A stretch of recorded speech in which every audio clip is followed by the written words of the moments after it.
আমাদের আজকের recipe mutton ভুনা।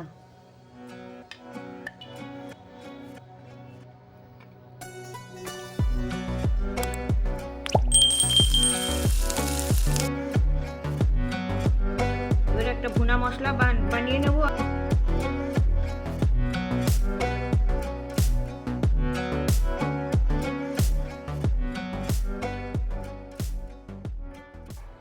মাটন ভুনা করার জন্যে কড়াটা গরম করে সর্ষের তেল দিচ্ছি, 200 ml সর্ষের তেল দিচ্ছি। 1 কিলো 250 মটন আছে। তেলটা খুব ভালো করে গরম করে নিতে হবে যাতে সর্ষের তেলের ঝাঁঝটা চলে যায়, তাহলে টেস্টটা ভালো আসবে। সর্ষের তেল দিয়ে ধোঁয়া উঠছে, তার মানে এটা খুব ভালোভাবে গরম হয়ে গেছে। আর এটা হাফ তেল হাফ ঘিতেও করতে পারা যায়। ওভেনের আঁচটা আমি কমিয়ে দিয়েছি। এবার আমি ফোড়নগুলো দিচ্ছি। 2 তেজপাতা, 2 টুকরো দারচিনি, একটা বড় এলাচ, আর এখানে 4টে ছোটো এলাচ, 4টে লবঙ্গ, আর 10-12টা গোলমরিচ গোটা দিয়ে দিচ্ছি। ফোড়নটা হয়ে গেছে। এবার আমি 5টা বড় সাইজের পেঁয়াজের কুচি এতে ভাজার জন্য দিয়ে দিচ্ছি। হালকা পিঙ্ক কালার আসা অবধি এগুলোকে ভাজবো। 1/4 চা চামচ নুন দিয়ে দিচ্ছি, পেঁয়াজগুলো তাড়াতাড়ি ভাজা হয়ে যাবে।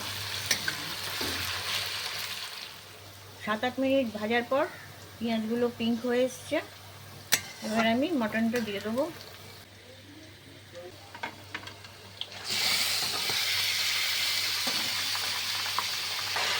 এটা সামনে রাঙের মাংস আছে, এই মাংসটা নরম হয়, তাড়াতাড়ি গলে যায়। চেষ্টা করবেন এই রকম মাংসটাই নেওয়ার জন্য।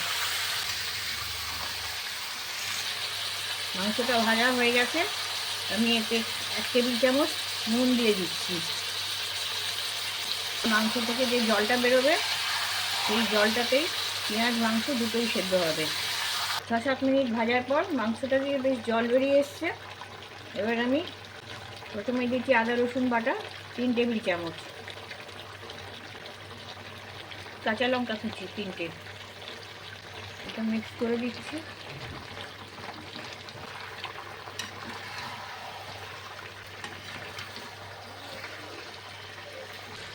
দু মিনিট ভাজার পর 2 বড় সাইজের টমেটো পিউরি দিচ্ছি। এতে গোটা টমেটোও দেওয়া যায়। 3 চা চামচ হলুদ গুঁড়ো, 3 টেবিল চামচ ধনে গুঁড়ো, 2 টেবিল চামচ কাশ্মীরি লঙ্কার গুঁড়ো, এগুলো মিক্স করে দিচ্ছি। টমেটোর কাঁচা গন্ধটা যতক্ষণ না যাচ্ছে ততক্ষণ আমি ভাজবো এগুলো।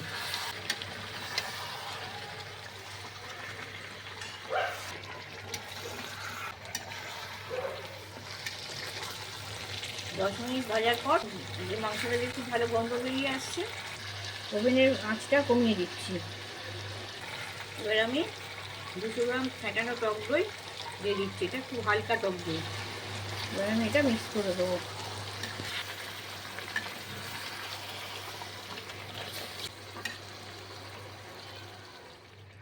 দইটা ভালোভাবে মিশে গেছে।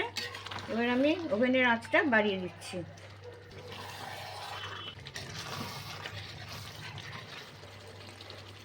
মাংস দিয়ে তেল ছেড়ে গেছে। এবার আমি এগুলো ভালোভাবে সেদ্ধ হওয়ার জন্যে জল দিয়ে দিচ্ছি। মাংসের সমান সমান জলটা দেবো, বেশি জল দেওয়ার দরকার নেই। মাংসটা ফুটে উঠেছে। এবার আমি ওভেনের আঁচটা কমিয়ে দিচ্ছি, এবার একটা ঢাকা দিয়ে দিচ্ছি। এইভাবে আধ ঘন্টা রেখে দিতে হবে। মাঝে আমি 10-15 মিনিট পরে আমি আরেকবার খুলে একটু নেড়ে চেড়ে দেবো। এবার একটা ভুনা মশলা বানিয়ে নেব আমি। এতে আছে 1 চা চামচ গোটা জিরে, হাফ চা চামচ সাজিরে, 4টে লবঙ্গ, আর 15-16টা গোলমরিচ। এগুলো হালকা ভেজে গুঁড়িয়ে নেব। 10 মিনিট পরে ঢাকনাটা খুলছি একবার, নেড়ে দিচ্ছি। একটু তলা থেকে নেড়ে দিতে হবে যাতে তলাটা ধরে না যায়, দেখতে হবে। যদি জল কমে যায় তাহলে একটু জল দিতে হবে। আমার এখানে জলের পরিমাণটা ঠিকই আছে, তাই জন্য আমি আর জল দেবো না, খালি একটু উল্টে দেবো নেড়ে ছেড়ে। খেয়াল রাখতে হবে তলাটা যেন না ধরে যায়, তলাটা একটু ভালো করে নেড়ে দিতে হবে।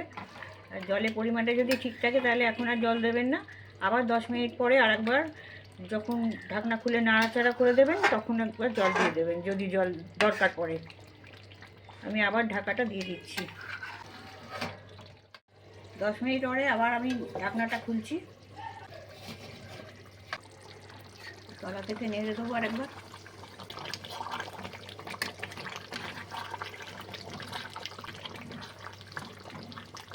দেখে নিচ্ছি এটা গলেছে কি না। সামান্য একটু শক্ত আছে, আর একটু হবে, সেই জন্য সামান্য পরিমাণ জল দিয়ে দিচ্ছি আর একটুখানি সেদ্ধর জন্যে।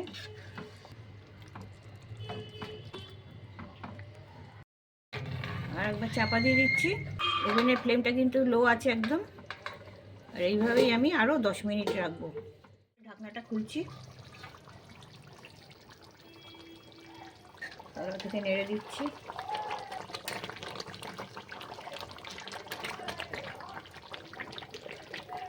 হাড় থেকে মাংস ছেড়ে যাচ্ছে, এগুলো গলে গেছে মাংসটা। এবার যে মশলাটা ভাজা হয়েছিল, ভুনা মশলা, সেটা দিয়ে দিচ্ছি।